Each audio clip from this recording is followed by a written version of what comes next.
Itu orang paling bodoh, karena Tuhan belum sampai ke situ, dia masih di sini. Amin. Betul tidak? Gak usah cepat-cepat, tunggu besok biar besok. Bukan berarti kita gak boleh berencana, boleh. Tuhan tidak berkata jangan rencanakan hari esok. Dengarkan, yang dia maksudkan jangan khawatirkan hari esok. Beda sudah. Memikirkan hari esok itu harus kita buat planning, kita buat rencana untuk hari esok. Tapi bukan untuk dikhawatirkan atau ditakutkan. Katakan amin. Karena kalau kita takutkan ataupun kita khawatirkan, kita rugi. Sebab kita pun belum tentu sampai ke hari esok. Nah, kalau sekarang ini mati, itu semua apa? Setuju? Ya sudah. Memikirkan hari esok itu boleh, tapi mengkhawatirkan itu tidak.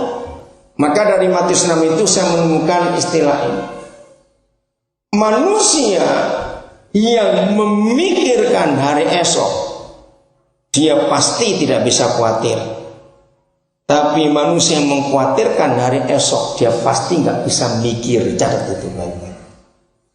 Bagaimana orang bisa mikir kalau khawatir terus? Jangan. Nah, itu orang yang khawatir. Kalau yang masa lalu, seandainya.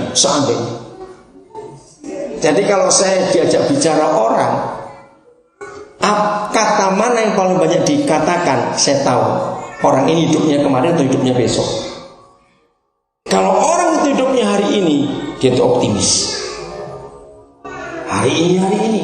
Kita bahas hari ini. Mengerti? Karena itu, perhatikanlah hidupmu dengan bagaimana kamu hidup dengan saksama. Kata itu hebat sekali. Dengan saksama, dengan teliti untuk hari.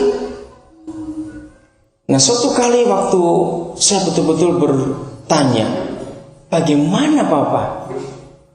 Saya dibatasi 3 waktu.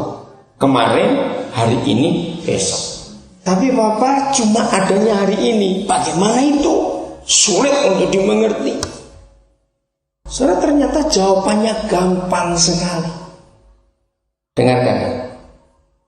Percayakah saudara, kalau tidak ada matahari, hidup itu akan hari ini terus? Cepat renungkan, ya atau tidak? Ya atau tidak? Cepat jawab. Yang membuat ada kemarin, hari ini, dan besok kan cuma gara-gara matahari itu. Coba nggak ada dia, kita hari ini terus hidupnya. Amin. Maka itu Mazmur 84 berkata, Tuhanlah matahari kita. Jadi kalau kita hidup dengan Tuhan kita di dalam Yesus, maka hidup kita akan terus pada hari ini. Dan itu menyenangkan sekali. Mau bertobat? Yang bodoh karena membuang-buang waktu, dan kita kacau dengan waktu.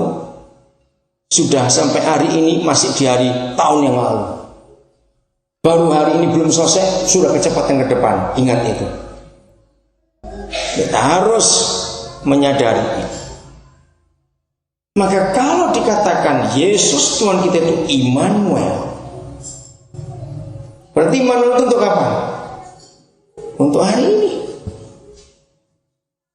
Dia ada di sini bersama kita pada hari ini. Belum sampai besok. Kita tunggu lagi. Lalu saya mempelajari lagi. Kalau tidak ada masalah tentang hari yang lalu, apa yang menyebabkan manusia itu bisa menghentikan waktu dalam hidupnya? Oh, hebat sekali Roh Kudus itu. Coba renungkan. Orang yang marah, ya dengar, orang yang marah, maka itu kitab Yakobus mengatakan percuma kita marah. Kemarahan itu tidak menghasilkan yang baik, tapi itu merusak. Dan itu betul. Jadi orang yang marah, orang itu sedang menghentikan waktu hidupnya. Kok bisa? Coba lihat. Pernah marah tuh? Nggak mungkin nggak ada orang pernah marah. Semua kita pernah marah. Nah, waktu kita marah, saat itulah kita berhenti. Karena orang yang marah nggak bisa maju, karena dia masih melampiaskan kemarahannya saat itu. Nah, waktu dia marah, waktu berjalan atau waktu diam? Waktunya itu jalan atau diam? Jalan, tapi dia berhenti karena dia marah. Maka kita suka marah-marah, sama itu orang yang paling goblok juga. Dia menghentikan waktu hidupnya, dia nggak bisa berpikir ke depan. Karena dia masih menikmati kemarahannya saat ini. Dan itu orang yang paling rugi. Orang yang khawatir ke depan, itu dia mempercepat waktu yang belum sampai. Sama ruginya juga. Firman ini kita harus genapi dalam hidup kita. Bangunlah kamu, hai yang tidur, dan bangkitlah dari antara orang mati, supaya Kristus bercahaya atas hidup. Dengan kata lain, anak-anak Tuhan yang hidupnya selalu bergairah untuk hari ini, karena menantikan perkara-perkara baru yang dari Tuhan, maka anak Tuhan itu akan menyatakan Kristus dalam hidup. Orang akan melihat Yesus dalam hidup anak Tuhan itu. Maka kalau anak-anak Tuhan hidup seperti itu, oh, itu menyenangkan sekali. Mazmur 90 ayat 12. Mazmur 90 ayat yang ke-12. Satu-satunya doa Musa yang diakui sebagai firman Tuhan hanya ada di Mazmur 90. Atau kita baca ayat 10-nya dulu. Karena umur kita ada batasnya, hidup kita ada batasnya, saudara.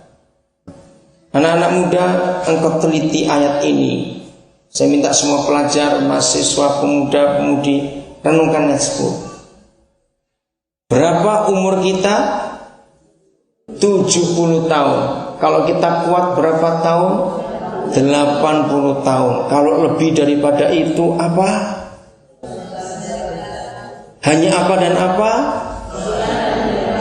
Ngeri sekali. Kesulitan, penderitaan, dan semuanya kalau lebih daripada itu. Itu sebabnya saudara, karena umur kita ada batasnya,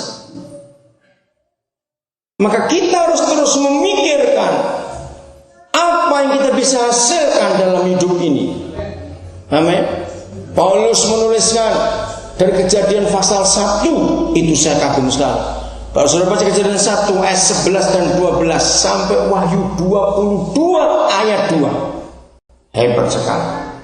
Jadi di kitab yang pertama, pasal pertama, Kejadian 1, 11, 12, dan di kitab yang terakhir, pasal terakhir, Wahyu 22 ayat 2, mengapa Tuhan kita bicara tentang pohon yang berbuah? Dan Paulus juga menekankan itu dalam surat Filipi. Adik-adik, anak-anak muda, pelajar, mahasiswa, renungkan ini. Ternyata hidup ini tidak ditentukan berapa tahun umur orang itu. Tapi hidup ini ditentukan seperti pohon buah. Selama kita hidup, berapa banyak buah yang kita hasilkan dalam hidup.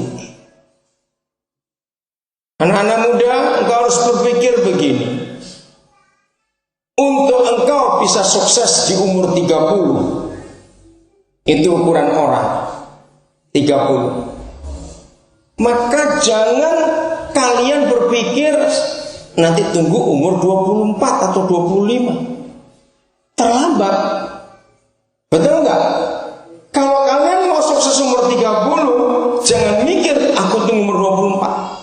Sebelum sampai 24 tahun aku akan hura-hura, aku akan habiskan hidupku ini. Engkau adalah orang yang paling bodoh.